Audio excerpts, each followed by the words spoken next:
TV.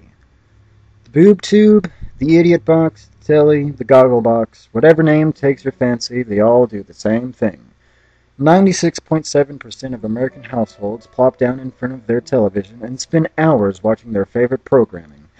Almost zombie-like, families across America watch their television sets in complete silence, only breaking their social ineptitude when the inevitable 5 minutes of paid programming from the network's sponsors interrupt their show for short breaks.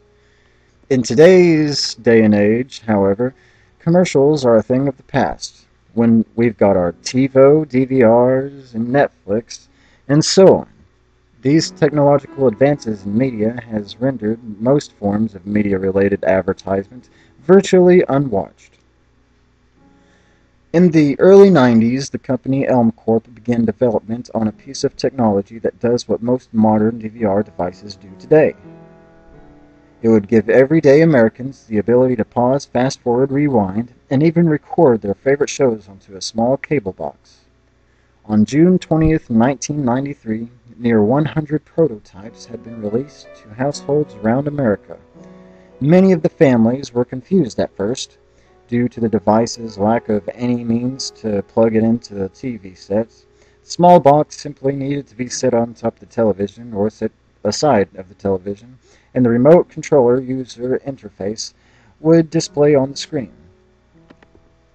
User reports state that children aged 5 to 12 would act strange after constant exposure to the Elm Corp device.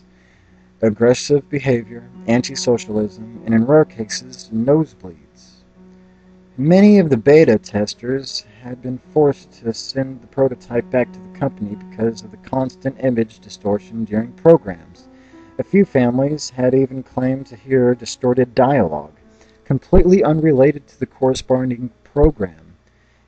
It was always a deep, gravely inaudible voice, seemingly whispering gibberish.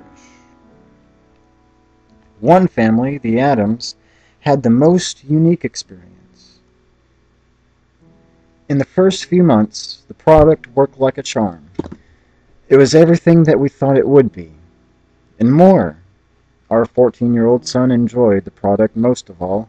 Being able to record his favorite shows and access them at any time was a big deal for him.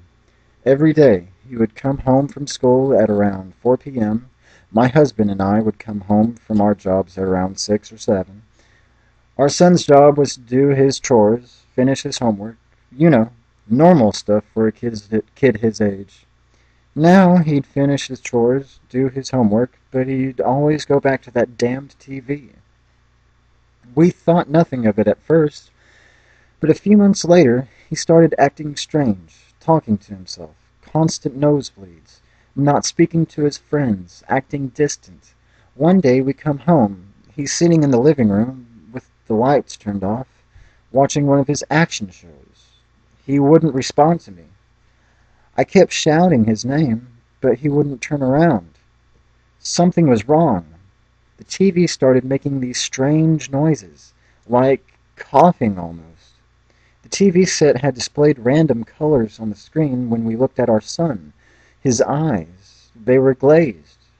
There were scars all over his face. It was terrifying. He was still conscious and breathing, so we took him to the hospital, and that's whenever he died. He developed some sort of brain tumor. I don't know how this happened, but we pray this doesn't happen to anyone else. The beta test had ended on August 10th, 1994. A day after the death of the Adams child, every last box had been returned to the company. Elms Corp CEO Ned R. Elmsman had nothing to say regarding to the boy's death, or anything to any other strange incident for that matter either. The final version of the product had never been released.